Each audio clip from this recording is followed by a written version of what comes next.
We waited for about 2 hours. A second group of new arrivals joined us. The rain had become heavier, and we were all streaming with water.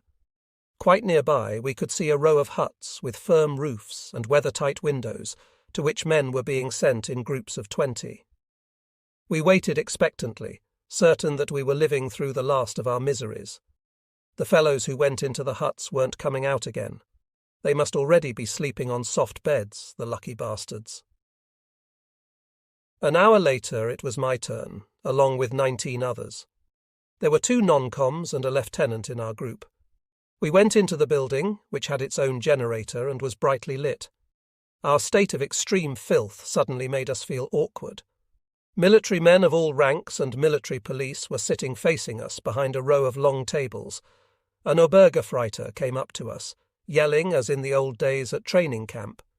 He told us to get over to the tables to be screened. We should be ready to produce on demand the papers and equipment entrusted to us by the army.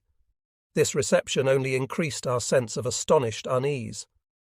"First, your documents!" an MP shouted across the table. The lieutenant, who was directly ahead of me in the line, was being interrogated. "Where is your unit, Lieutenant?" "Annihilated, Herr Gendarme, missing or dead. We had a hard time." The MP said nothing to this, but went on leafing through the lieutenant's papers. "Did you leave your men, or were they killed?" The lieutenant hesitated for a moment. We were all watching in frozen silence. "Is this a court-martial?" The lieutenant's voice was exasperated. "You must answer my questions, Herr Leutnant. Where is your unit?" The lieutenant clearly felt caught in a trap, as did we all. Very few of us could have answered that question with any precision. He tried to explain. But there is never any point in explaining to an MP. Their powers of comprehension are always limited to the form they wish to fill. Further, it appeared that the lieutenant was missing a great many things.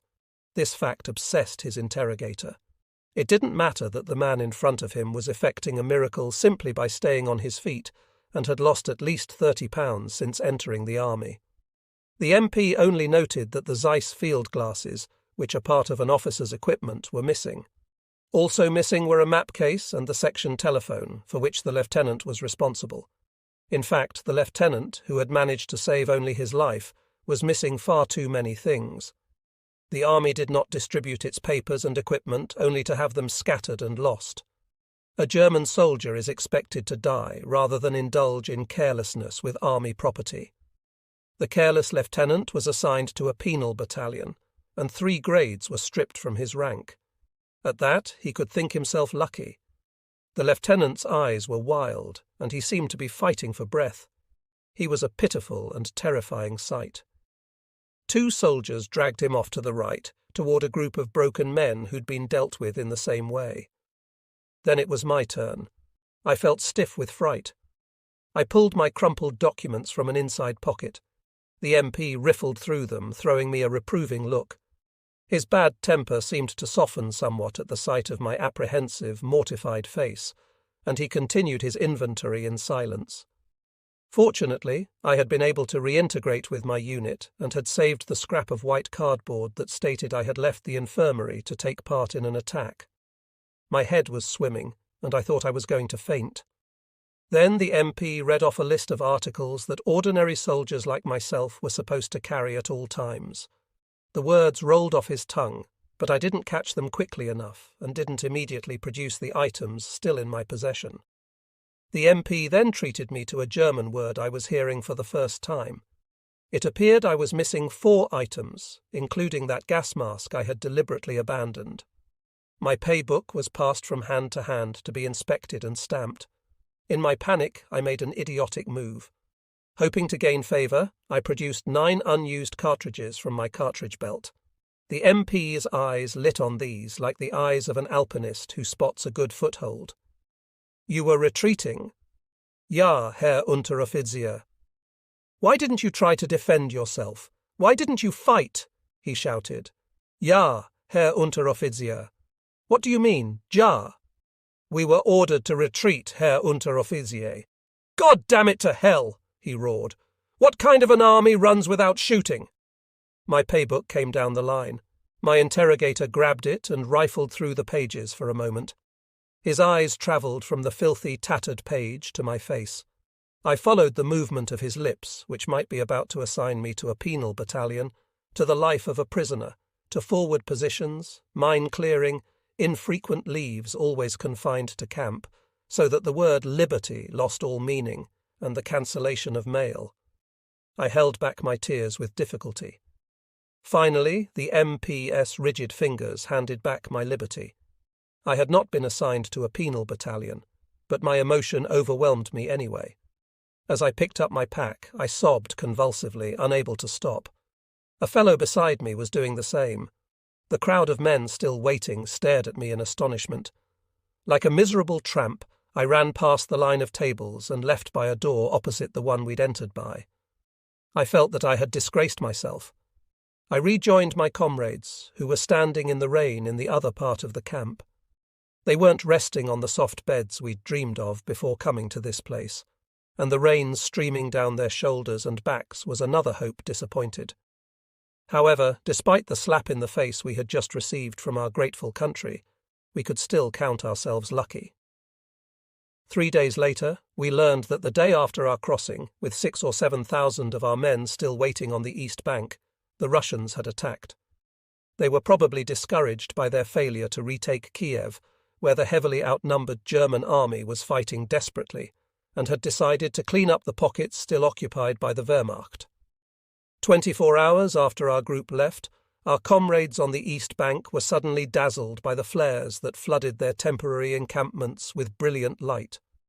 The lookouts in the shallow trenches scratched into the hills overlooking the river, who were supposed to provide an illusion of protection, watched the shouting hordes of Russian infantry flood down to the river. These soldiers quickly realized they would never be able to stop that irresistible tide, and succumbed to a moment of absolute panic. Some ran through the deafening explosions of Soviet rockets, which drowned out our Spandaus and light mortars. The Russians, driven by expectations of victory and by the exhortations of the people's commissars, pushed forward regardless of the cost. The cost was enormous. Each German projectile seemed to hit home, but Ivan continued his inexorable advance. On the mud landing stage from which I had embarked, panic gave way to madness. One of the rafts, which was loading up as usual, was swamped by a human flood. The few who managed to keep cool heads shouted for calm, and sometimes even used their guns. In the grotesque, trampling rush, mooring ropes gave way, and the raft drifted out a few yards, shuddering under the weight of the mob which had overrun it. Hands trying to grip the edges of the raft were trampled and crushed by heavy boots. On the landing stage, friends were fighting each other. Some of the officers committed suicide. The raft moved out another couple of yards, and then suddenly tipped away from the bank like a child's toy. A loud cry mingled with the sound of the approaching battle, and 200 terrified men floundered in the water, clinging together or trying to swim. A great many sank and drowned instantly.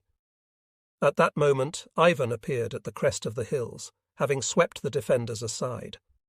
Drunk with excitement, the Russian soldiers dropped to the ground on one knee and picked off Germans as if they were clay pigeons at a fair.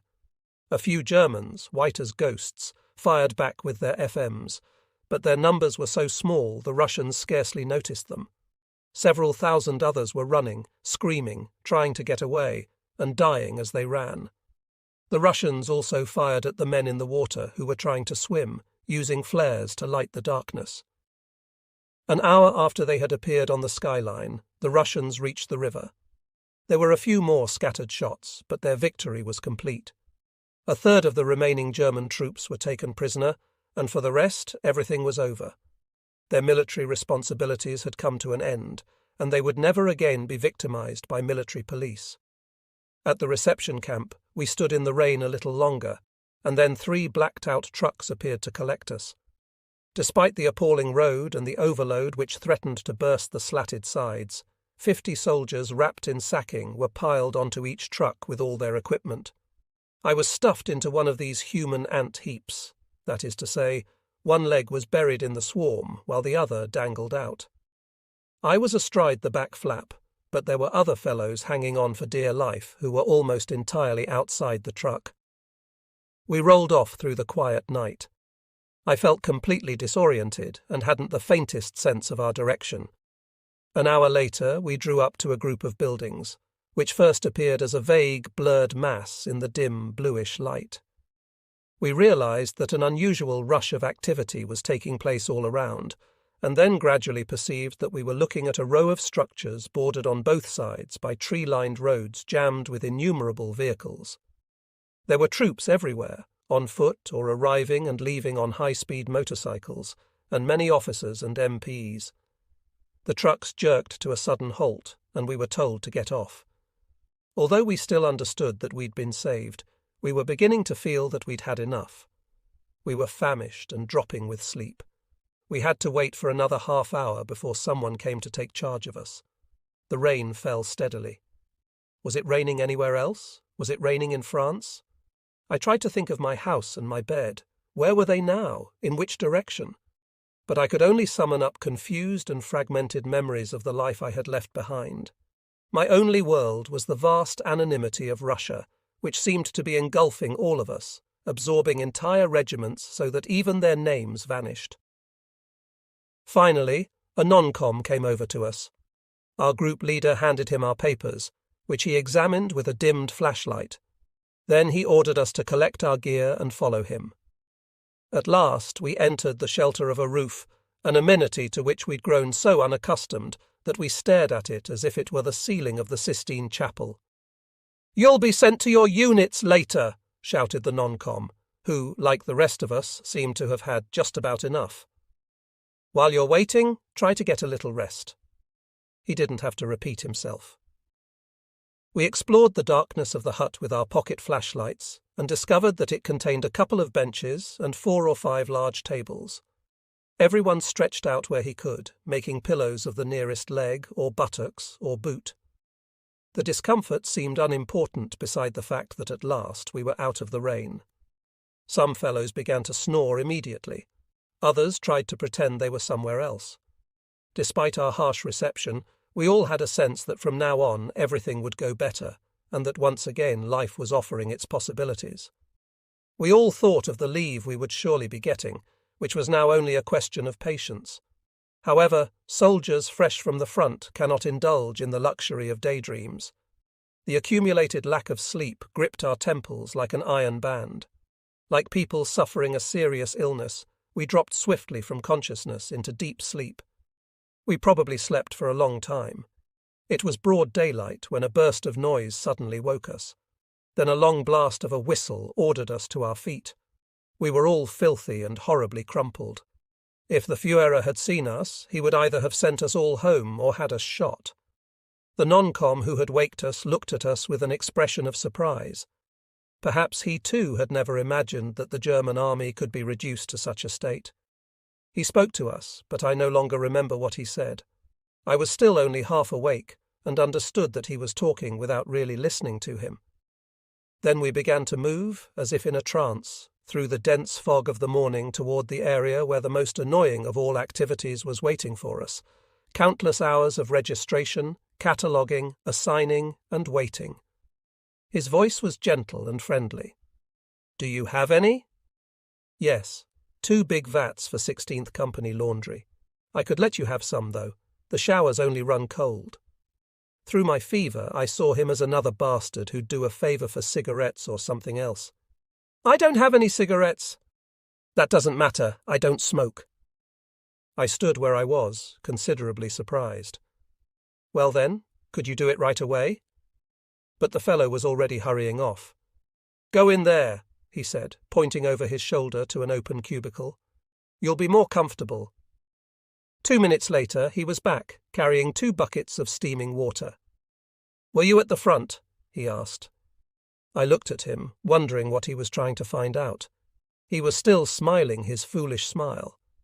"Yes, and I've had enough of it too, if you want to know. I'm sick and disgusted." "It must be terrible. Feldwebel Hulf says that pretty soon now he'll be sending me off to get killed." I went on with the extraordinary relief of washing off my backside, but looked up at him with some surprise. There are always fellows like that who enjoy sending other fellows out to get it in the neck. What do you do? I was called up 3 months ago. I left Herr Fechter, and after basic training in Poland, was enrolled in the Großdeutschland. That's a familiar story, I thought to myself. Who's Herr Faster? My boss, a little strict but nice anyway. I've worked for him since I was a kid. Your parents sent you out so young? I don't have any parents. Her father took me straight from the orphanage. There's a lot of work on his farm. I stared at him, someone else whose luck had been a little thin. He was still smiling. I clutched my stomach, which once again felt as if it might explode. What's your name? Frosch. Helmut Frosch. Thank you, Frosch. Now I must try to get into the infirmary. I was preparing to leave when I noticed a short, thick-set figure standing in the doorway watching us. Before I could say a word, the man shouted, "Frosch!" Frosch spun around and ran back to the wet rag he'd left on the floor. I went out slowly, trying to pass by unnoticed, but the Feldwebel in any case was concentrating on Frosch. "Frosch, you left your work. Why?" I was only asking him about the war, Sergeant. You were forbidden to talk during punishment fatigue, Frosch, except to answer my questions. Frosch was about to reply when a sonorous whack cut him short. I looked back. The Feld's hand, which had just given it to Frosch full in the face, was still raised. I took myself off as fast as I could, as a torrent of abuse poured over my unfortunate companion. "Bastard!" I shouted silently at the Feld.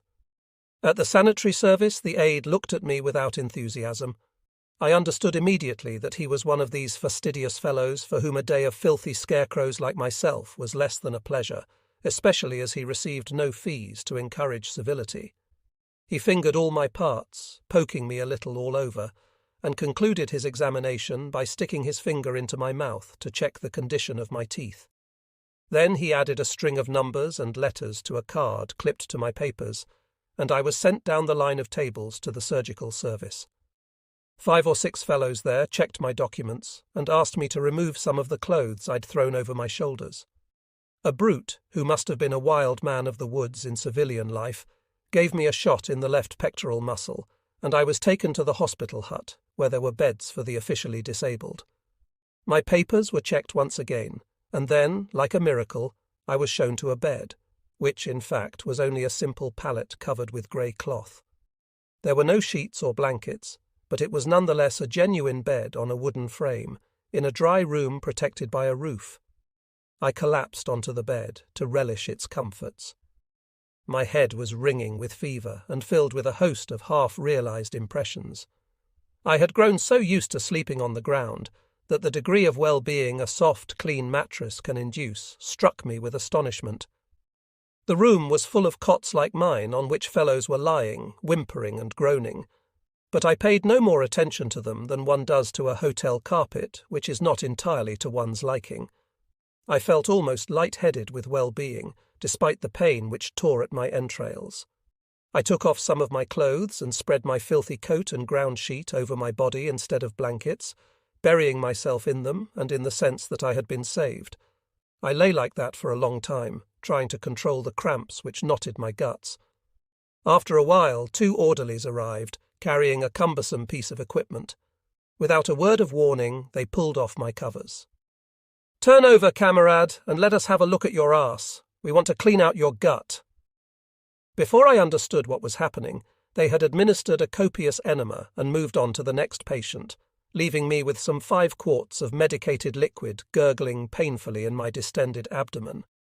I don't know anything about medicine, but an enema has always struck me as a strange treatment for someone who is suffering from excessively frequent evacuations. The fact is that 2 repetitions of this operation enormously increased the misery of the next day and night, which I spent tottering to and from the latrine. This was situated some distance from the infirmary, which meant fighting the strong, icy wind which blew continuously. Any benefits I might have received from this amount of time ostensibly resting in bed were thus reduced to almost nothing. 2 days later, I was pronounced cured and sent back to my company on rubber legs. My company, the one which had been organized as an assault group, was stationed in the immediate vicinity, only 5 or 6 miles from divisional headquarters, in a tiny hamlet which had been half abandoned by the Russian civilian population.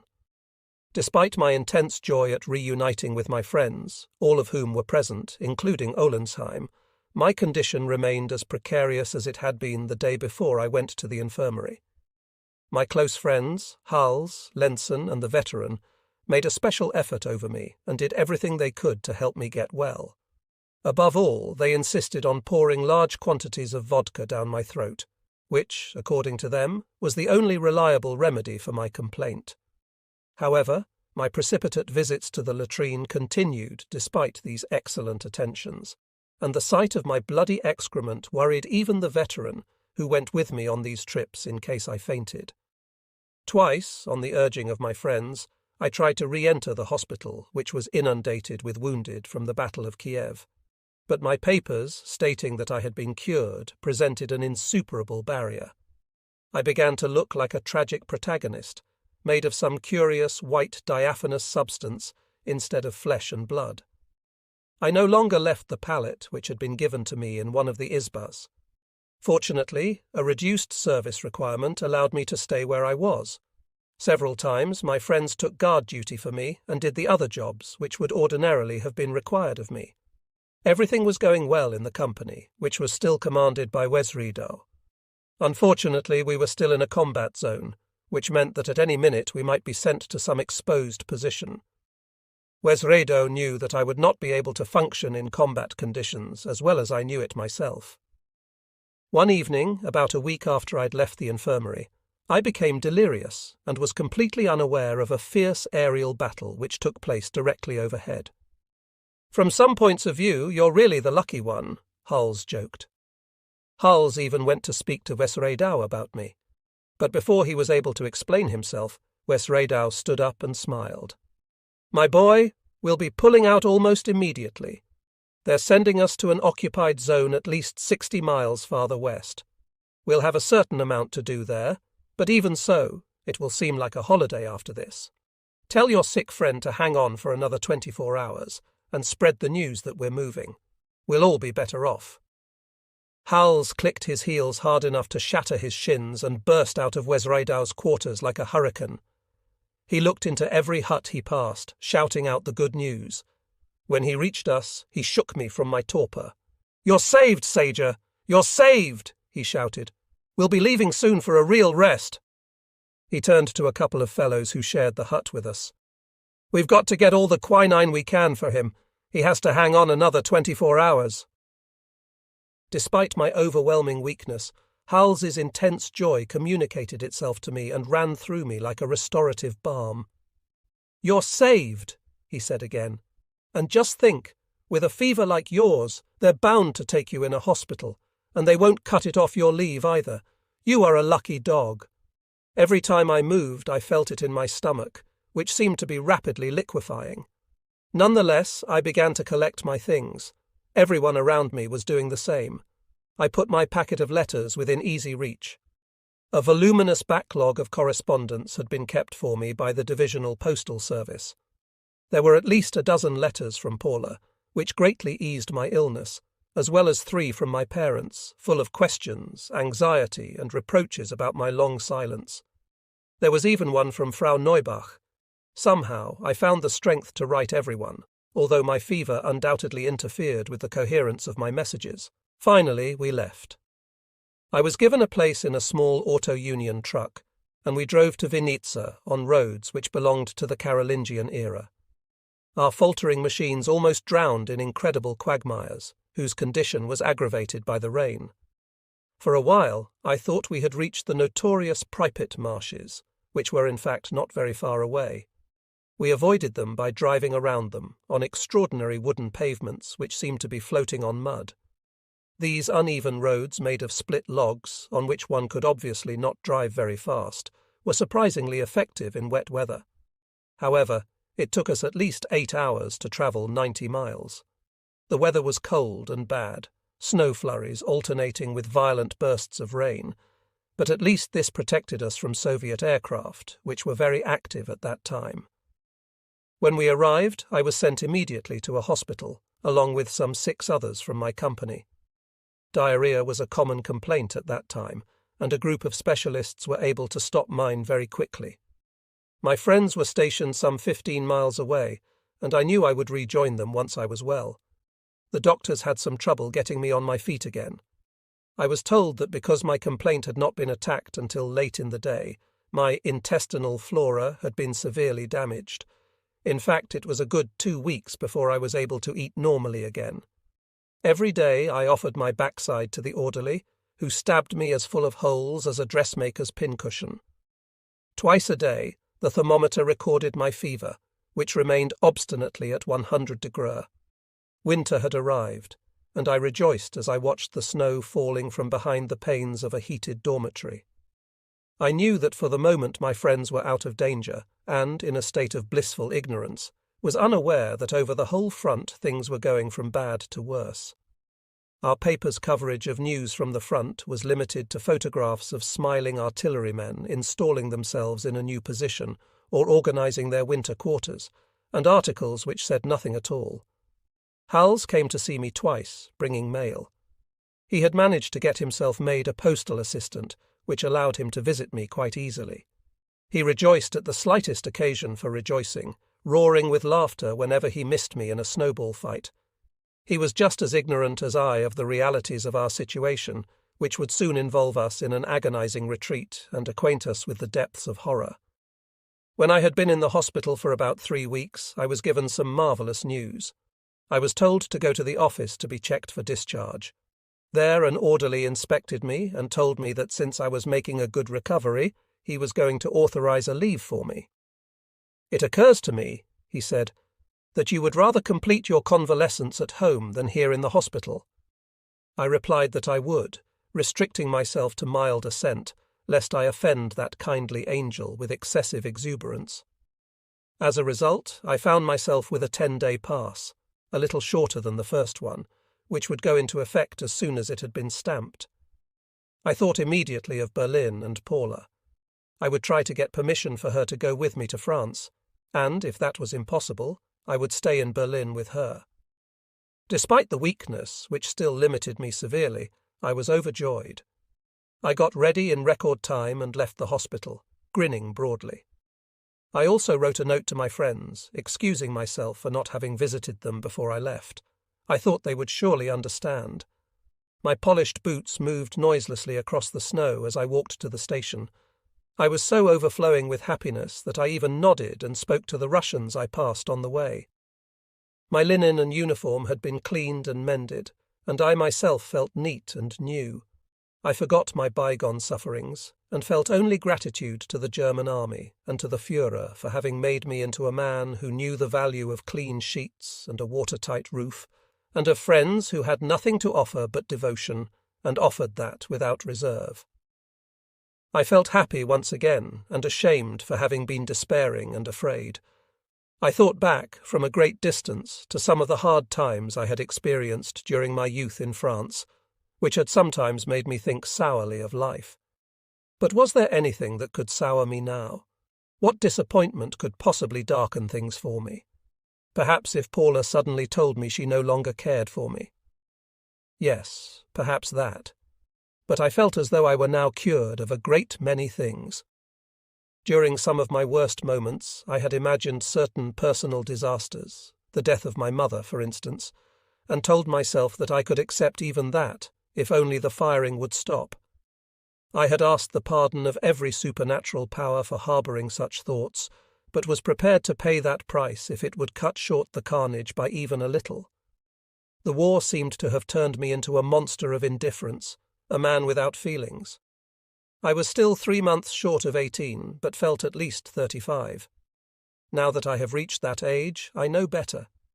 Peace has brought me many pleasures, but nothing as powerful as that passion for survival in wartime, that faith in love, and that sense of absolutes. It often strikes me with horror that peace is really extremely monotonous. During the terrible moments of war, one longs for peace with a passion that is painful to bear. But in peacetime, one should never, even for an instant, long for war. The station was at the end of a cul-de-sac. In front of the esplanade, which took the place of a platform, 3 wide-gauge Russian tracks ran for a short distance and then were regrouped into 2 switchings. A third section of the track vanished after 500 yards, without any apparent reason. The soft snow deadened all noise and made everything still uncovered look cold and black. A few wagons and a few empty boxes lay scattered across this peculiarly empty place. Beside the principal station building stood a neat pile of boxes marked WH.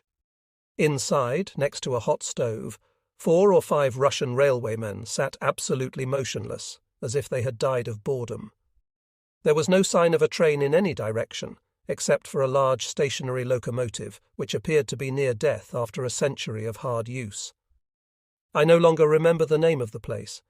Perhaps it didn't have one, or perhaps the signboard had been stuck off in some odd corner so that we Europeans shouldn't catch sight of its unreadable characters. The prospect of a train passing through seemed as remote and uncertain as the first day of spring. Despite the slip of paper in my pocket entitling me to a leave and warming my whole being like a glowing stove, I suddenly felt extremely lost in this huge, heavy country. Instinctively, I went to the main station building, where the Russian railwaymen had seemed more profoundly sunk in inertia than any postal worker in France. I knew that it would be almost impossible for me to make myself understood, because, even if one of them knew some German, I still spoke it so badly that my fellow soldiers were often hard put to it to make me out. I walked past the door several times, hoping that someone would see me through the pane of glass set in the heavy wood and give me some information. As no one moved, I pressed my nose against the glass. Inside, I could see 4 railwaymen identifiable only by the filthy armbands they wore on their sleeves. Otherwise, they were just civilians and seemed paralyzed by inertia. Not one so much as looked in my direction. I was astonished to see a grey-haired soldier sitting beside them, apparently infected by the same immobility. I looked again to make sure I wasn't dreaming, but there it was. A soldier of the Reich fast asleep beside 4 citizens of occupied Russia. Outraged, I shoved violently against the door and entered the room, where a heart-warming heat instantly inflamed my cheeks. I clicked my heels as loudly as I could, and the noise resounded like a gunshot through the calm heat of this remarkable place. The Russians started and slowly stood up. My half-countryman and fellow soldier only shifted one of his legs. He looked about 50. "What can I do for you, camarade?" he asked, like a shopkeeper greeting a potential customer. I stood there for a moment, astounded by such casualness. "Well," I said finally, becoming more German than the Germans, "I'd like to know when the train to the fatherland will be coming through. I'm going home on leave." The other soldier smiled and slowly stood up. Then he walked toward me, bracing himself against the table like a rheumatic. "So you're going home on leave, young fellow?" His voice sounded as though it might break into laughter at any movement, which irritated me. "A fine time to take a vacation. When will there be a train?" I was hoping to cut short the conversation I knew was coming. "You have a strange accent. Where are you from?" Unmasked again. I felt sure that I was blushing. "I have French relatives," I said, almost angry. "My father. In any case, I grew up in France, but I've been in the German army for nearly 2 years now." "Are you French?" "No, my mother is German." "In cases of that kind, it's the father who counts, though." He was getting angry, too. "Look at that," he said to the Popoffs, who apparently hadn't understood a word. "They're even taking French kids now. What time will there be a train?" "Don't worry about trains. Hereabouts, they come when they can." "What do you mean?" "There's no timetable, you know. What do you expect? This is no Reichsbahndienst. But after all, trains come through from time to time, naturally, but you can never predict them." He smiled and gestured vaguely. "Have a seat here with us. You've got plenty of time." "No, I haven't got plenty of time. I've got to get out of here. I'm not going to sit here gassing with you." "Suit yourself. If you'd rather walk around outside and get cold, or you could hike over to Vinnitsa. Trains go through there more regularly. Only I warn you, it's 40 miles through thick woods, infested with the friends of these fellows here. He nodded toward the railwaymen, who aren't exactly in agreement with Adolf and who might very well put an end to your leave. He looked at the Russians and grinned. They smiled back without any idea why.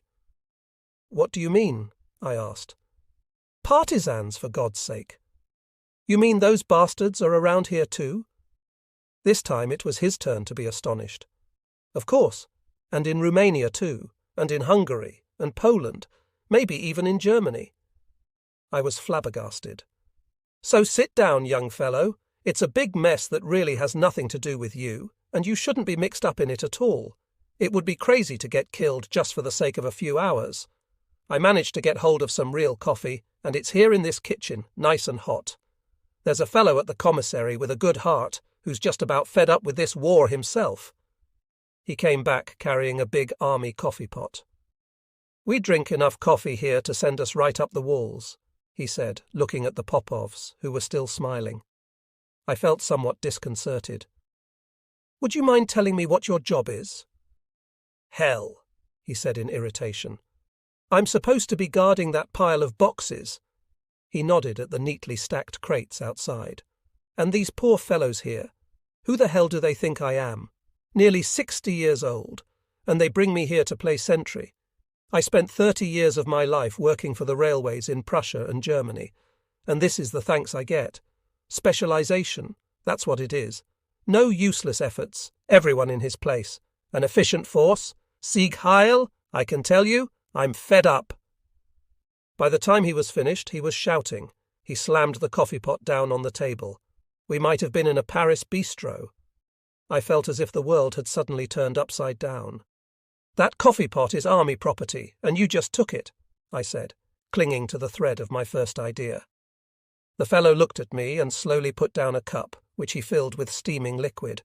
Then he held it out to me. Here, young fellow, drink this. There was a moment of silence, and then he began talking again in a calm, serious tone, which one could interrupt only with difficulty. Now, you listen to me, my boy. I am 57 years old. I fought in the cavalry in 18, and was a prisoner in Holland for 2 years. Now it's been 3.5 years since they put me back in the army again. I have 3 sons fighting on 3 of the fronts which our beloved country has decided to defend. I am an old man, and even if I once felt fiery about political principles which have long since been altered by time, the politics of today leave me cold, and I don't give any more of a damn for them than I do for this coffee pot. So drink in a little of the heat it offers you, and take this chance to forget for a few minutes that you're mixed up in all this mess. I looked at him, astounded. I'm not a Spieß or an officer or the Führer, but only an old railway worker who was forced to change uniforms. Sit down and relax and drink your coffee. But what you just said is outrageous. After all, every minute of the day soldiers are dying for our country, and if our country needs something from me, I'll postpone my retirement for a couple of years. But... I felt as if I were choking. I couldn't find the words to express the intensity of emotion which German idealism created in me. I had already suffered a great deal from the war, but couldn't conceive a life other than the one assigned to me. I felt that this man was somehow missing the point, and that I was unable to express it adequately. Perhaps I was too young to understand it. I don't agree with you at all, I shouted, beside myself with rage. If everyone thought the way you did, nothing would be worth anything. Your way of thinking strips life of all its meaning. His gun was lying in the corner of the room. Your friends might pick that up, I said, nodding at the gun and then at the Popovs. Did that ever occur to you? I thought he was going to throw me out, but his attitude was inconsistent. Perhaps he was a little afraid of me. I'll take the coffee pot back when we're through with it, he said with a bitter laugh. Would you like a little more? I held out my cup, feeling pleased with myself for putting a fellow soldier back on the right track.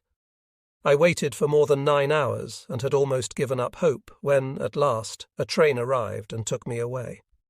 On the train from Vinnitsa toward Lvov and Lublin, I was travelling with soldiers who'd been at Cherkassy and Kremenchug.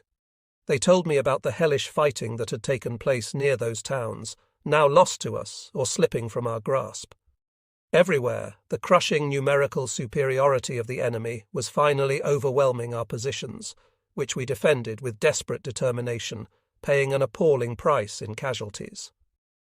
All the fellows on the train were going on leave too, but despite their joy, they seemed crushed by the experiences they had just lived through. The train came into Lublin station at dawn on a winter morning. The ground was covered with snow, and the Polish cold felt much sharper than the cold in Russia. Even though we were used to sleeping outdoors, no one had been able to rest on the train, and we greeted the morning with turned-up collars and grey faces. Despite the early hour, the station platforms were crowded with soldiers walking up and down to keep warm, dressed and equipped for the front. There were many new recruits, easily distinguishable by their boyish, rosy faces. Military police had been stationed at intervals of 10 yards down the length of the platform for incoming trains. I had overestimated my strength. As I obeyed the orders barked over the PA system and jumped down onto the platform, I was shaking with sleeplessness and cold, and my legs were buckling under me. We lined up parallel to the train and marched into the big hall which stood at one end of the station. As we tramped toward the hall, the gasping locomotive pulled the empty train onto a secondary track. In the hall, we were each given a cup of steaming ersatz and 2 spoonfuls of a curious jam. As we ate, several officers climbed onto a wheeled platform equipped with a loudspeaker. Military policemen were standing watchfully on either side of them and at the foot of the platform. First, the amplifier crackled and buzzed for a moment, and then a nasal voice roared unintelligibly until someone adjusted the mechanism. The principal thrust of the officer's speech struck all of us like a slap in the face. Leaves must be cancelled. We thought we must have misunderstood him, but then the familiar series: necessity, difficulty, duty, supplementary effort, victory, brought it home to us that this was no dream. The crowd buzzed angrily, and a few fellows even shouted their outrage, but the loudspeakers were already blaring the Deutsche Marsch, drowning our fury in martial music. As the hopes and plans of several thousand men crumbled, the music grew louder. The jam we were swallowing suddenly seemed tasteless, and the ersatz bitter. Before we had time to feel sorry for ourselves, the MPs were herding us toward a train which was ready to leave for the east. 3 cars were loaded with supplies for the troops, and we were ordered to line up beside them. Because our nervous exhaustion and disappointment were so evident, and the desire to desert was so clearly stamped on so many faces, we were closely hemmed in by police. We were issued fur hats, like the hats worn by Russian troops, crudely made overvests of reversed sheepskin, cotton gloves with woolen linings, and enormous overshoes with reinforced cork soles and felt uppers. A few boxes of tinned food were added to this voluminous issue, and we no longer entertained any doubts as to our fate. We were obviously being shipped back for another winter in Russia. Most of us were ready to cry with disappointment. The train was crammed to the bursting point. Some of the passengers were young boys about to go into combat for the first time. Others were veterans returning from leave, who were scarcely any happier than we were, and others, like myself, had been suddenly obliged to replace their plans for leave with the sinking apprehension which all men, no matter how brave, feel as they are about to confront a highly problematical fate. We rolled east for a considerable time before we finally grasped what had happened to us. I was dumb with disappointment, remembering Magdeburg and my despair when the scope of that leave was abruptly limited. This time Berlin wasn't even on my route, and there was no chance of encountering Paula. There had been no period of grace at all, not even 24 hours. As I thought about it, the weight of what had just occurred seemed to increase, dragging me down into a black depression. However, I still had one hope. As soon as I had returned to my unit, I would have my status as a convalescent officially verified. Why hadn't I thought of explaining that to the police at the station? But of course, no one in his right mind should ever expect anything decent from a military policeman.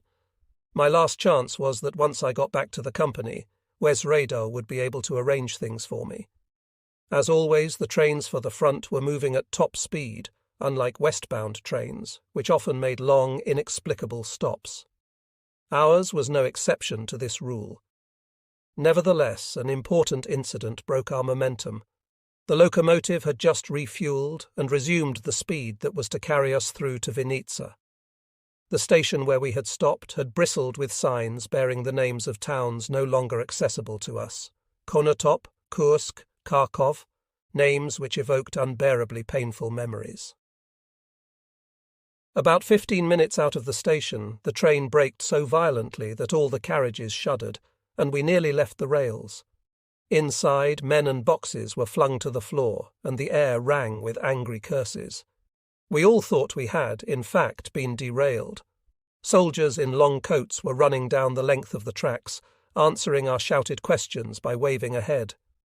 "You were lucky we could stop you," one of them yelled. About 500 yards to the east, the track, which ran between two walls of sparse woodland, was blocked by a chaos of overturned cars. We jumped down to the ground to find out what had happened. Partisans, dynamite on the track, train loaded with munitions, 150 soldiers killed, reprisals, patrols, pursuit. The immediate work had already been divided among 300 unhurt soldiers. One group remained on the spot to help the wounded, and another left in pursuit of the partisans, who had not been content simply to derail the train, but had opened fire as our men struggled to get free of the wreckage. Officers were blowing their whistles, and at least 3,000 men from our train climbed down. We were divided into 3 groups. The largest of these, about 2,000 strong, was sent out in pursuit of the enemy. I was included in this section. The second was sent to help our wounded comrades, while the third was deployed in the immediate area to ensure the protection of the train. The bulk of my belongings, like everyone else's, remained on the train, and at the blast of the whistle we dog-trotted off into the countryside, which lay under a foot of snow. Running through snow isn't easy. In less than 2 minutes one is lathered with sweat, and after 20 it is almost impossible to breathe. Within an hour one's lungs feel bruised by the pressure of one's ribs, and everything is dancing with coloured lights. The weather wasn't very cold, and the effects of our gymnastic efforts nearly suffocated us. The non-coms and officers who had followed us eventually grew tired of sustaining a zealous performance and resumed a walking pace. An hour and a half after leaving the train, we slogged into a large peasant village, our heads drooping with fatigue. Almost all the houses had thatched roofs and attached sheds made of woven sunflower stalks for storing winter supplies. When we arrived, the place was already full of German soldiers, and the snow-covered central square was tightly packed with civilians, men, women, and children, gesturing excitedly and talking loudly. Soldiers, some of them with Spandaus ready to fire, were stationed all around the square, and toward the centre other soldiers were shoving their way through the mass of civilians, roughly driving some of them off to one side. To the right, beside a building which probably served as the village hall, a third group of soldiers were standing with drawn guns over a dozen Russians lying on their stomachs in the snow. At first I thought they were dead. "Partisans we caught here," explained one of the soldiers standing beside me. Were they really guilty, or were they only suspects? None of the questioning was up to me. The interrogations lasted for at least an hour. The Popovs lying on their stomachs must have had frozen guts, but that was true for our machine gunners too. An SS section had been included in the pursuit group. I had the honour of being assigned by them to a smaller group of 100 men who, like me, were returning to duty. Their attention was undoubtedly drawn to me by the edge of my left sleeve with its Gross Deutschland inscription. The SS preferred to use men belonging to elite divisions. Without explanation, we were loaded onto SS trucks, ignorant of the fate of the civilians lying on the ground. We drove for about 20 minutes over very hilly country. Then we were ordered to leave the trucks. An SS Hauptmann in a long dark leather coat addressed us briefly. "You will fan out to the right and move into those woods, taking every precaution. A factory which you can't see from here is situated about 3/4 of a mile to the west. The Russian informants who are accompanying us have indicated that this is an important centre of terrorist operations. We must take them by surprise and wipe them out." He appointed squad leaders, and we moved off. What a splendid convalescence! I would have done better to stay in the hospital at Vinnitsa. After a short time, we saw a series of metal roofs, which must have been part of the factory. But before we had a chance to give them a second look, a burst of machine gun fire broke the silence. One of the SS men shouted, "We've got you, you bastards! You might as well give up!" It looked as though the Russian partisans we'd caught in the village had given this place away under pressure. There were some more shots, and then the familiar clatter of Russian machine guns coming from the edge of the buildings. Another fellow and I threw ourselves down under a small tree whose snow-laden branches touched the ground. We heard whistles ordering us to advance, but for the moment I stayed where I was. It would be too stupid to get knocked off by a handful of terrorists. The other fellow muttered in my ear, "The bastards! We've really got them this time. Now we'll teach them to blow up trains." After 5 minutes of hard fighting, German soldiers began to stand up all around us. We had taken about 10 more Russian prisoners. Some were singing a Russian song of vengeance, but most were begging for mercy.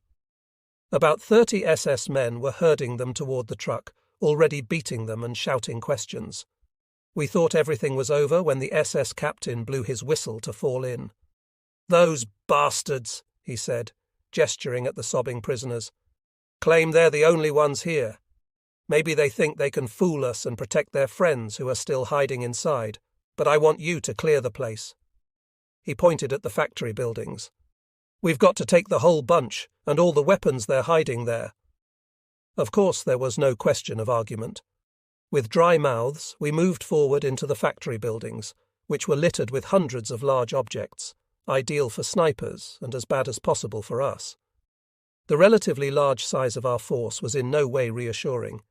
Even if we overwhelmed the partisans in the end, each bullet they fired was bound to hit someone, and if I should happen to be the only casualty in a victorious army of 1,000,000 men, the victory would be without interest for me. The percentage of corpses, in which generals sometimes take pride, doesn't alter the fate of the men who've been killed.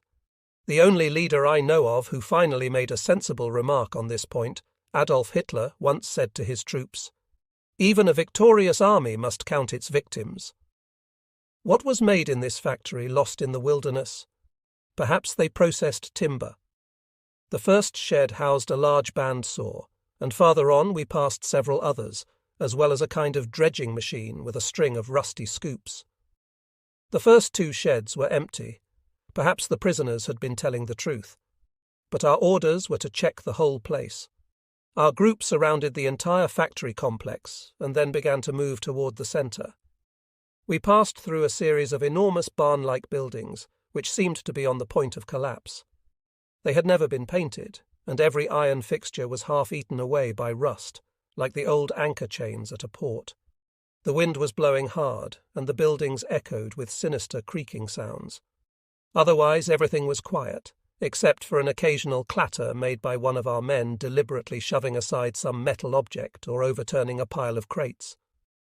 About 8 of us had moved into the darkness of a building littered with a jumble of miscellaneous clutter. There were no windows, and consequently there was almost no light.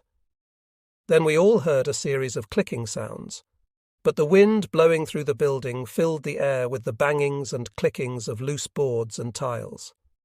Although everyone understood that theoretically each moment might be our last, no one really accepted that idea, and no one took any special precautions.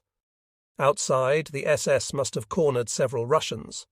We heard a series of shots and cries, and sounds of running and shouting. Suddenly, our shed was filled with the noise of explosions.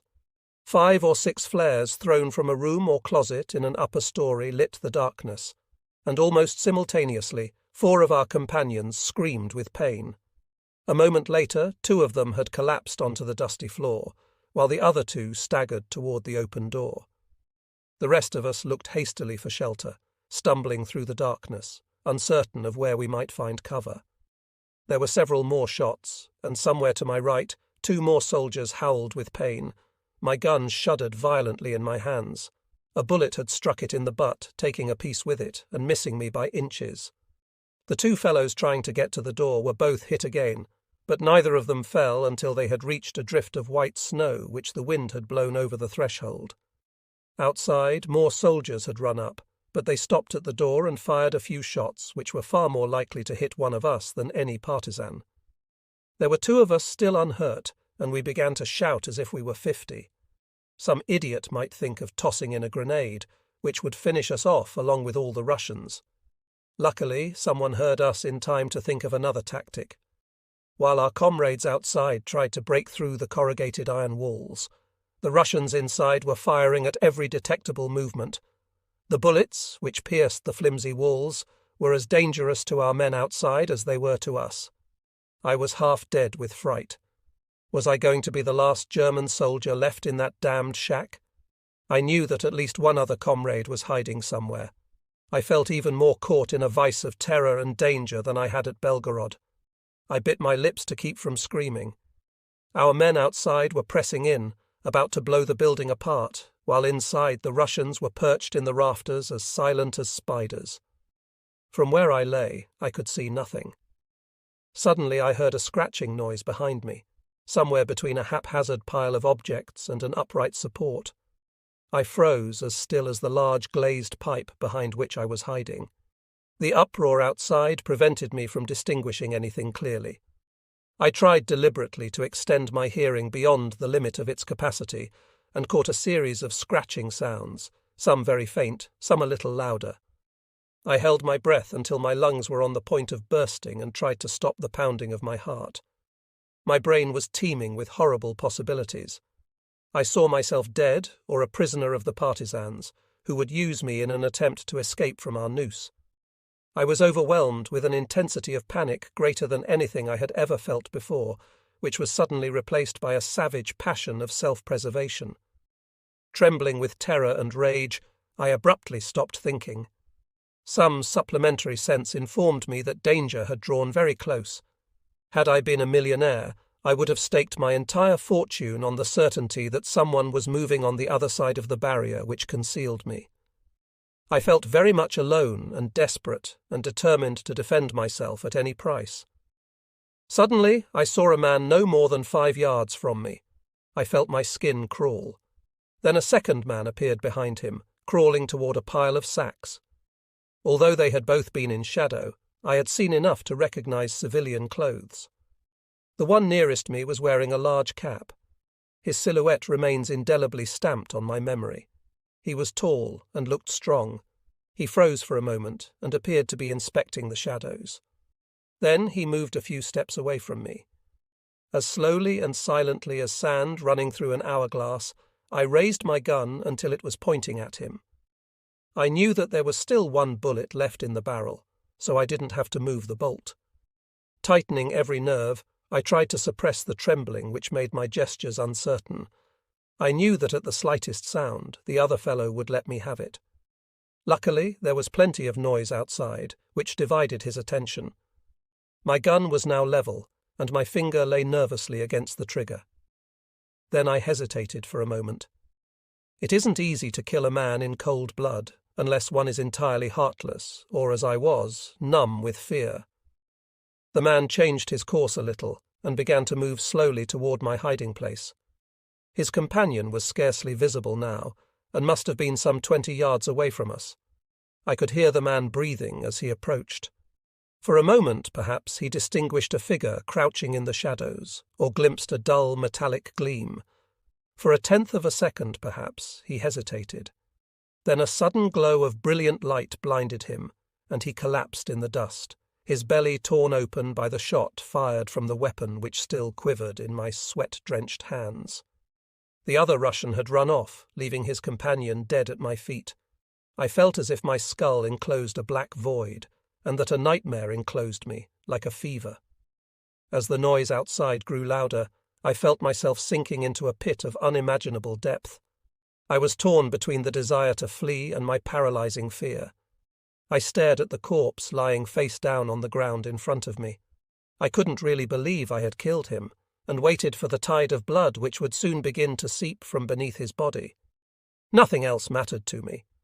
The weight of the drama which had just occurred was so overwhelming that I could only stare at the motionless body. Suddenly, a piece of the wall collapsed. The soldiers outside had managed to pull off a section of corrugated sheeting, and the glare of full daylight somehow diminished the importance of what had happened. The sight of other German soldiers entering the building snapped me from my lethargy. I even distinguished the SS captain, who had just joined them, ducking down behind a piece of crumpled metal. He was facing me at a distance of about 20 yards. "Anyone still alive here?" he shouted. I waved a hand, and he saw me. I knew that there was still at least one Russian in the building, and I didn't want to attract too much attention to myself. Another German, who must have been as terrified as I was, shouted from somewhere deeper in the ruins. "Over here, Kameraden! I've got a wounded man too." "Don't move yet," the captain shouted back. "We're going to clear out the rest of the Popovs." He had just spotted the dead man, lying almost at my feet. We heard the sound of an engine, which was rapidly growing louder. From my hiding place, I could see a black machine gun carrier rolling across the snow. A moment later, it was thrusting through the hole in the wall, with an SMG pointing from its turret. A powerful headlight lit up the shed, and soldiers crouched beside the vehicle were aiming their guns at the interior. The beam of light passed over me for a moment, and a shiver ran down my spine. I could almost imagine the faces of the waiting Russians contorted with terror. In the doorway, beside the two German bodies, I could see other German soldiers regrouping. The Hauptmann shouted, "Surrender, or we'll shoot you down like rats!" There was no answer. Then a cry of terror rang out from the dimly lit rafters, like the cry I had fought back in myself a few moments before. The heavy machine gun began its slaughter. Each explosion echoed through the shed as if it would blow it apart. The bullets themselves were explosive and ripped open the roof, letting in new streams of daylight. All the German soldiers outside were firing into the rafters, where some 15 Russian terrorists were still hiding. I doubled over onto the floor and pressed my hands against my ears, trying to deaden the sound. Directly overhead, I could hear Russian machine guns. Once again, there were blood-curdling screams, and a body fell to the floor with the heavy thud of a quarter carcass thrown down onto the butcher's block. The SMG demolished the rest of the roof, and full daylight flooded in, destroying the partisans' last hope of invisibility and escape. Another fell to the floor as the rest began a frantic attempt to scramble away through the twisted metal supports overhead. Some dropped to the floor, others clung to the rafters. In the end, all were killed, and our deaths on the train were avenged. The place filled with German soldiers, and I was able to leave my hideout. I was covered with dust, and even found pieces of debris between my belt and my coat. We marched back to the village singing, "We were still the masters, and no one under heaven could judge us." The SS took over the few prisoners who had surrendered before the massacre and loaded them into their trucks, which then drove off down the road that had brought us here. We were ordered to fall in by threes. By the time we reached the village, the crowd that had watched us leave was gone, which was a relief. The SS task force gave each of us a slip of paper to explain the delay in our return to our units. We were advised to rejoin the wrecked train immediately. No one regretted leaving that place with its miserable memories.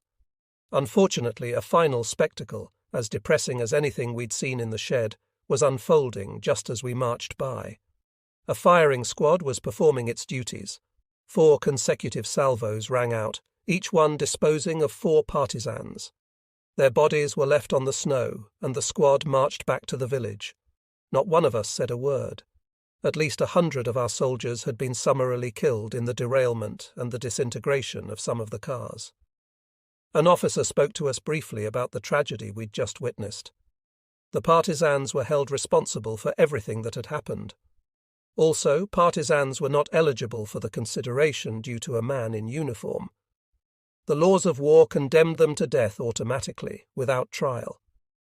We spent the night on the motionless train. I was able to sleep only fitfully and with difficulty. Each time I closed my eyes, I was caught in a hideous nightmare. A huge stone rose up in front of me, and from beneath it, a flood of dark, blackish blood flowed toward my feet, burning them as it touched. The next day was piercingly cold. We joined another train which came to our rescue farther down the line, and settled down to listen to the penetrating clang of the wheels on the rails. We stared out at the tundra, buried under deep snow. From time to time, the monotony was broken by a distant horizon marked by pine-covered hills. Once again, the vastness of this countryside, untouched by any human life, filled us with a sense of constraint. The idea of space, the conception of immensity, could not be more perfectly expressed than by this scenery designed for giants. Could anyone possibly control this country? Could we? Could the NKVD? We arrived at Vinnitsa that evening. An air raid alert had disorganized the traffic, and the station was overflowing with soldiers in long winter coats. At that time, the Großdeutschland division was partly based in the town, and the military police were able to direct me to its command post. I was surprised by the efficiency of divisional organization. With only the name and number of my company, they were able to give me its precise location. I was horrified to learn that we had returned to the front and, along with 20 other companies, were occupying a zone some 300 miles from Vinnitsa. I was given a precise district and the number of the sector.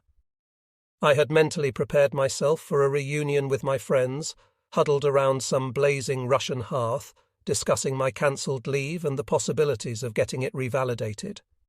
Instead, we were destined to meet in some frozen trench in conditions of misery and danger. This misfortune overwhelmed me with the force of a stupefying blow. I stood, motionless and stunned, in front of the Stabsfeldwebel who had just checked my name on the list. He would have paid me no other attention, but was suddenly struck by something about my appearance. "What's the matter?" he said. "Are you sick?" I was too numb to think of a suitable answer, so I told him the truth. I was just beginning a convalescence leave, Herr Stabsfeldwebel, and it was cancelled at Lublin. "The fatherland is living through a time of serious trial, young man," he answered after a short pause. "You are not the only one to be deprived of a well-earned rest. The men who have gone through here before you and those coming after you are all in your situation." I was about to remark that this was in fact my official convalescence when he came on the paper from the SS Hauptmann. "I see that you recently distinguished yourself in an encounter with partisans," he said. "My congratulations. I shall include that information in your dossier, and your company commander will undoubtedly promote you." Despite my nervous exhaustion, I smiled for a moment. "I am very pleased, Herr Stabsfeldwebel," I said in a semi-sincere, semi-official tone. "And I am equally pleased for you," he answered, holding out his hand. I left with some 30 others in the same plight as myself, my mind torn by conflicting thoughts and feelings. However, we were sent to spend the night in a warm and comfortable house which had been turned into a military dormitory. There weren't enough beds, but every room was heated, and the floors were thickly carpeted. We all slept well, despite our anxiety about the immediate future. We had all learned to use waiting periods for sleep whenever we could, simply to stop thinking and lapse into unconsciousness. Reflection added nothing to such times except increased awareness of the misery that weighed on the world. Sleep, on the other hand, helped in many ways. It blotted out the present and revived one's strength. It seemed most unfortunate that one couldn't store up a surplus of its benefits to use in future emergencies, when sleep would be impossible. We spent most of that night and the next 24 hours asleep or dozing, interrupting our rest only for meals. During the second night, we were finally dragged from our torpor by a non-com who led us to the trucks which were to take us to our positions. The brutal winter cold fell onto our backs with the shock of a poorly regulated shower. Winter had arrived in full strength, coating everything with a bluish glitter. Roll was called, and we boarded the trucks. Before daybreak, we arrived at a village of huts which had been built by the engineers. We were ordered out of the trucks and offered an ersatz drink, which was kept hot through the day in 3 large kettles. The cold was piercing and revived all our memories of the previous winter. The shivering mornings, the cold, which became an almost unbearable torture, the impossibility of washing, the lice, and the 1,000 other elements which made life insupportable. Everything smelled of the war, and every face was stamped with urgent anxiety. Large holes, which suggested air raids, also implied that matters were not entirely under control in this sector. About 50 of us were rejoining units in sectors separated by as much as 40 or 50 miles. We were divided into 4 groups, each of which was given mail and the supplies requested by particular companies. Then we were shown our approximate routes, and a non-com informed us in a tone of triumph that we would have to cover at least 20 miles. We began our march through a chain of long, snowy valleys. A network of heavy defences extended for about a half-mile around the centre we had just left. Anti-tank guns, minefields, which we were careful to avoid, and innumerable nests of machine guns. Beyond us, wild, empty country stretched out into infinity, hardened by winter and favourable to any kind of hostile surprise. As soon as we left the last line of defences, we knew we were on ground which belonged to whoever was walking across it at any moment, and which could change hands from day to day. The front in this sector was never precisely drawn, but was more like a piece of lace embroidery, with a multitude of recesses which sheltered ambushes and encounters more or less foreseen and unpredictable clashes. One of the men in our group was a new recruit, very young and tall and stringy, like a weed that has grown too fast in a spell of damp weather. His enormous gazelle-like eyes stared at the anonymous vastness of the landscape, which he was clearly incapable of absorbing. He was visibly affected by the loss of his native dimensions. The short vistas of the Rhineland had never led him to suspect that such a huge scale was possible. A year ago I had felt the same way. The cold, which had turned dry after 10 days of snow and cloudy skies, made the landscape into a white screen against which darker objects were startlingly visible. The wind of the preceding days had swept across the snow, piling it up against every barrier, filling in hollows, and leaving brown patches of bare soil in other places, like great stains. As long as we didn't have to make any excessive detours, we preferred to follow the bare patches. Every hour we stopped for a short rest. 5 or 6 planes flew by to the south. We froze for a minute, trying to discern their purpose, but they vanished over the horizon before we were able to distinguish whether they were Yaks or Mi-109S. By lunchtime, we were still unsure of our bearings. The non-com responsible for getting us to our destinations claimed that we were moving in the right direction, but his face and voice betrayed his panic. Country on such a vast scale cannot be trifled with. One can play explorer in the forest of Fontainebleau, but not on the tundra, where one feels too small and trivial for games. The hostile indifference of nature seems so overwhelming it is almost necessary to believe in God. We walked for a long time and finally came to a line of telegraph poles stuck unevenly into the ground. They were following the edge of a road which we could see was in use, as it was deeply marked by fresh ruts. The non-com decided we should take the road to the south as the quickest way of finding our units. This seemed odd, as it was clear that we would be proceeding perpendicular to our previous direction. However, no one hesitated. We had long ago learned that it was useless to argue points which had lost all meaning. We also felt heavily oppressed by the prospect of a night in the open, the first of a long series which would require all the patience and endurance we could muster. For a fraction of a second, the thought of my wrecked leave flared through my consciousness like a shooting star in the night sky. I swallowed hard, and everything sank back into uniform grey. The weedy young recruit remained speechless. His astonished eyes moved from the snowy steppe to the faces of the experienced veterans we seemed to be. Trusting us as a shepherd trusts the stars, he plodded dutifully on. We suddenly caught sight of a massive object buried in the snow about 500 yards ahead of us. A long gun barrel poked through the white crust, and we realized we were facing a camouflaged tank. Of course it was one of ours, otherwise we would all have been dead. The Panther was buried up to its turret, and behind it 2 or 3 bulges indicated bunkers. Suddenly, a fellow appeared on top of the tank, wearing a sheepskin vest over his black tank corps uniform.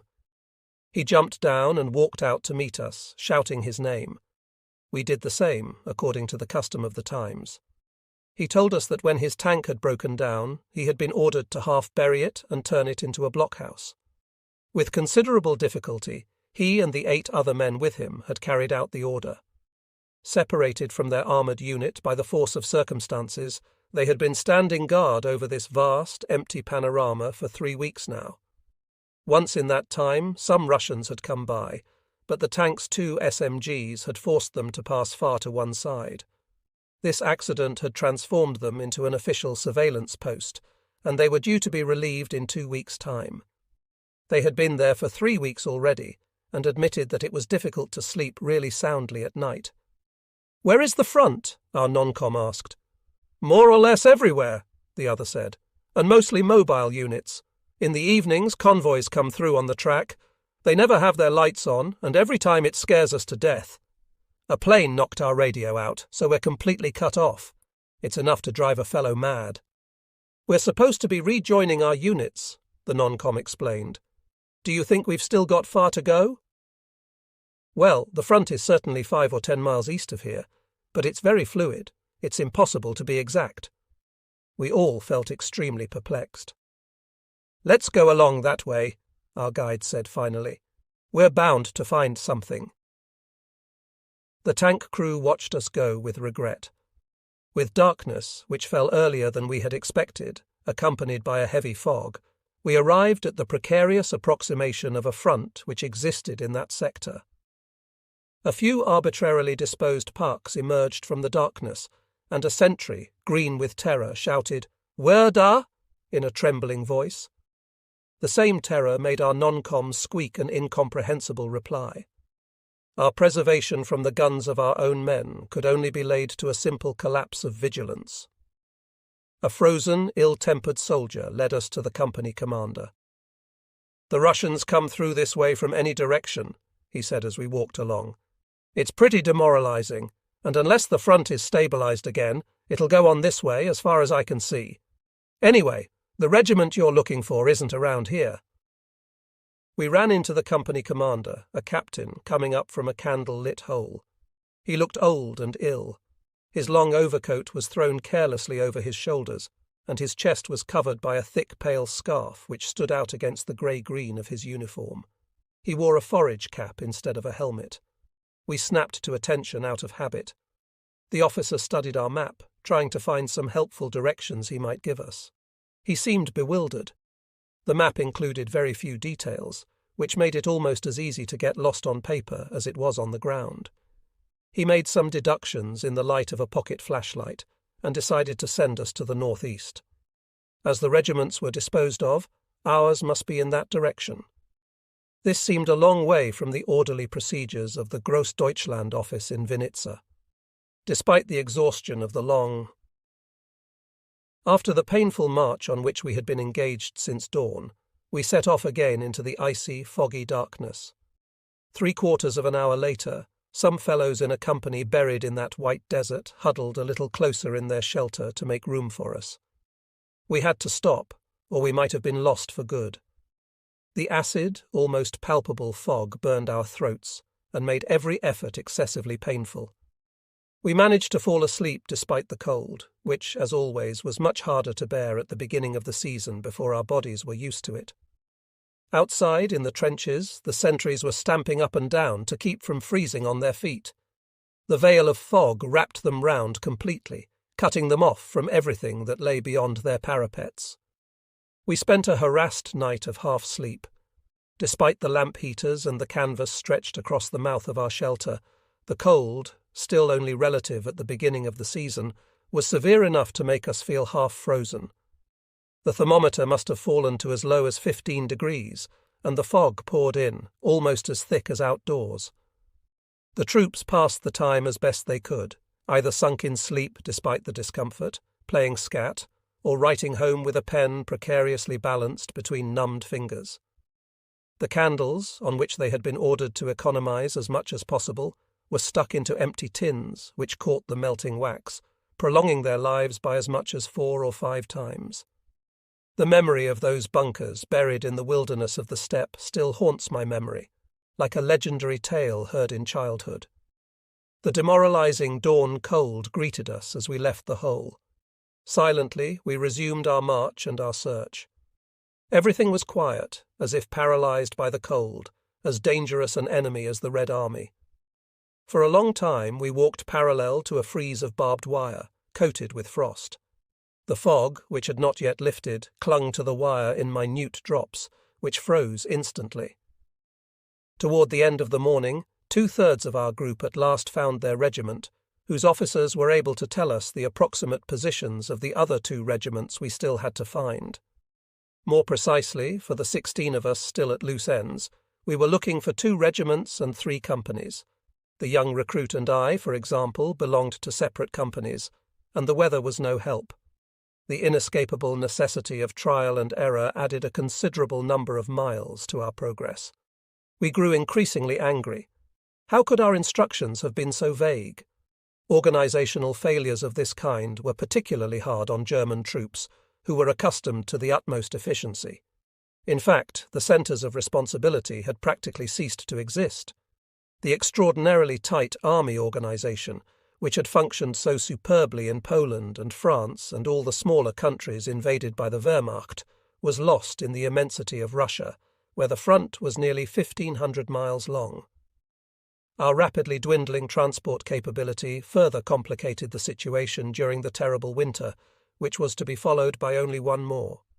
Our group of 16 men was made up of 14 fellows belonging to one unit, myself attached to another, and the tall young recruit who was looking for still a third. To be exact, he and I belonged to 2 separate companies in the same regiment. Just before dark, the main group of 14 ran into their unit unexpectedly, as had the others. The young fellow and I were left to fend for ourselves on the icy track, already packed hard by endless comings and goings. Feverish with anxiety, we pursued our tentative route, passing through a half-deserted hamlet. The few soldiers occupying it, dressed as they pleased, or as they could, stared at us in silence. We felt embarrassed and frightened. According to our instructions, we were to keep on to the northeast. As long as there was any light, we tried to fix reference points on the slightest hollow or hump in the ground, on features more imaginary than real, which we projected onto the infinite monotony. We kept the earthworks and trenches of the front on our right. However, the fog soon reduced the possibilities of navigation to nil. Despite my youth, it seemed that circumstances required me to assert myself. The other fellow was looking at me with wild, questioning eyes. I suggested digging a hole deep enough to cover with our 2 canvases to make a shelter for the night. This idea terrified my companion, who wanted to keep going. "Our regiment must be quite close now," he said. "You're crazy," I said. "We can't keep on like this. We'll only get completely lost, and then the wolves will eat us." "Wolves?" "Yes, wolves. And there are plenty of other things about Russia even worse than that. But they could come after us right here too. Of course, if we're in the open, but once we're under canvas they'll leave us alone, and then if they do come, we'll shoot them." "Well, then it comes to the same thing, and by tomorrow we won't remember any of the directions." "We're following a sort of track, aren't we? We'll keep on with it tomorrow, and that's that. Believe me, it's the best thing to do." I finally persuaded him to do as I said. We had just begun to attack the rock-hard ground with our picks when we heard the sound of an engine. "A truck!" the young fellow shouted. "A truck? You're crazy. Don't you hear the treads?" He stared at me.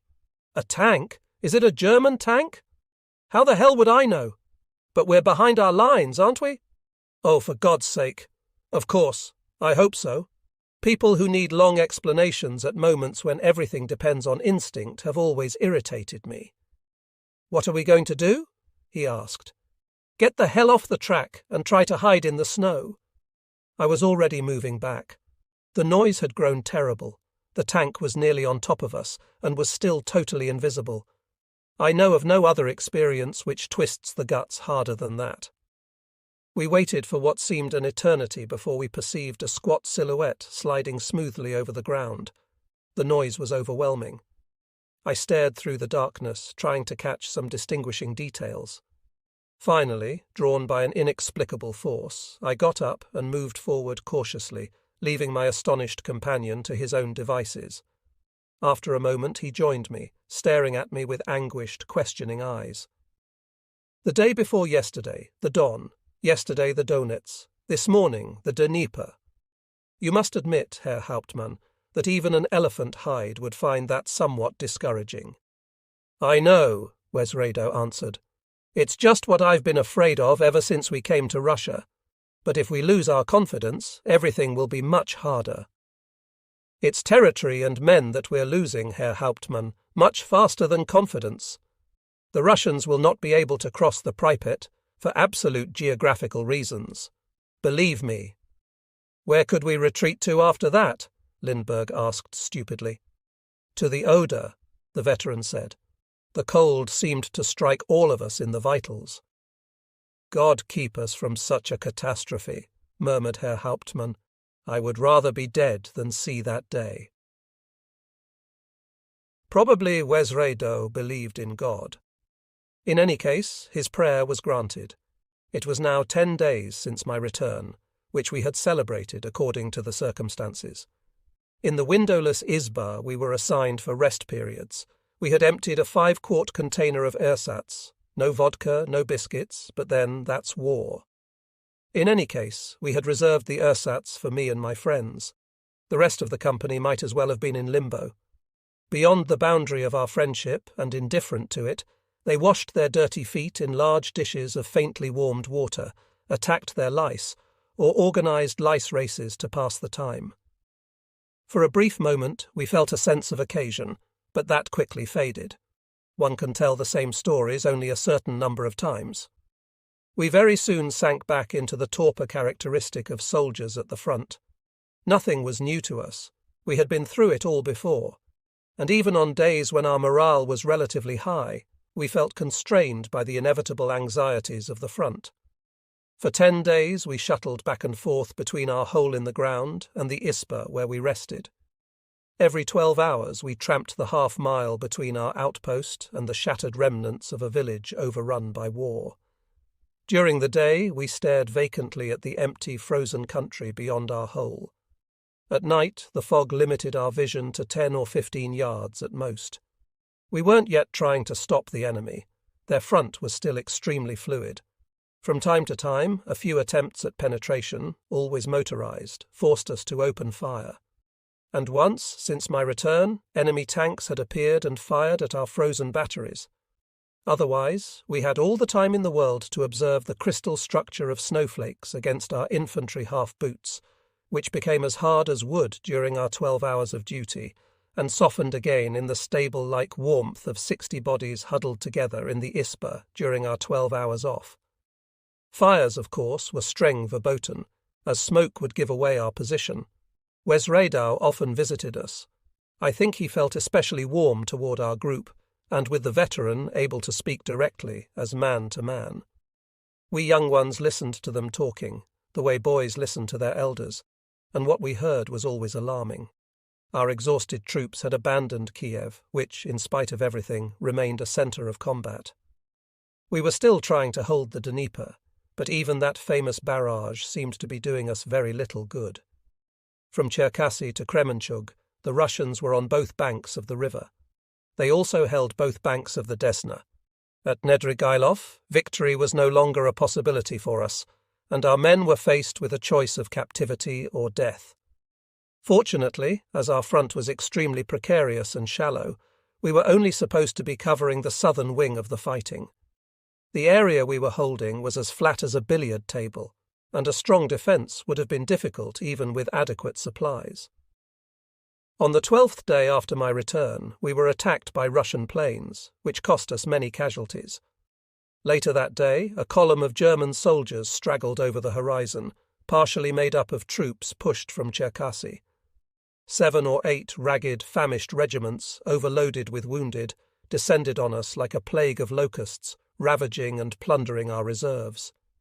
The intensity of the battle they had just survived could easily be read on their shaggy, exhausted faces. This fragment of the Wehrmacht, with worn-out boots, empty packs, and eyes glittering with fever, preceded by 4 days the Russian thrust which began at Kherson and pushed through to the west bank of the Dnieper. At precisely this moment, winter also began to attack in earnest. The thermometer suddenly plunged to 5 degrees below zero. On an evening of savage cold, the enemy reached our lines.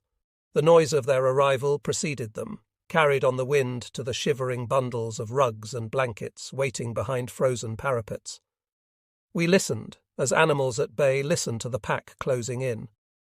For at least 2 hours we lay with straining ears, our enormous eyes staring fixedly through frozen films of protective tears. Although we could see nothing, voices kept announcing, "Here they are!" Our tense imaginations invested the visible edge of our defences with 1,000 imaginary movements, and 1,000 thoughts and visions whirled through our heads. Our distant homelands, our families and friends, and our desperate, passionate loves. We imagined every possible outcome to the imminent fighting: surrender, captivity, flight or death, a quick death to be done with it all. Some grasped their weapons all the more firmly, dreaming of a heroic defence which would push the Russians back and hold the line. But most of us were resigned to death, a resignation which often created the most glorious heroes of the war. Simple cowards or pacifists who had been opposed to Hitler from the start often saved their lives and the lives of many others in a delirium of terror provoked by the accident of an overwhelming situation. Faced with the Russian hurricane, we ran whenever we could. But often we had no choice and became heroes without glory, who were somehow able to conjure up a strength superior to the enemy's. We no longer fought for Hitler or for National Socialism or for the Third Reich, or even for our fiancées or mothers or families trapped in bomb-ravaged towns. We fought from simple fear, which was our motivating power. The idea of death, even when we accepted it, made us howl with powerless rage. We fought for reasons which are perhaps shameful, but are, in the end, stronger than any doctrine. We fought for ourselves, so that we wouldn't die in holes filled with mud and snow. We fought like rats, which do not hesitate to spring with all their teeth bared when they are cornered by a man infinitely larger than they are. Although we were already beaten 10 times over, our terror became a fortress of despair, which the Russians found difficult to breach. We lay huddled against the frozen soil and listened to the growing tumult of their approach. We began to hear distinct, separable sounds. The black potato sack, which was Hal's, changed shape and moved toward me. "Do you hear that?" he whispered. "They've got tanks." At first I heard nothing but tanks. Then there was the sound of singing, too, a Russian victory song. It was their turn now to feel the infectious enthusiasm of advancing troops.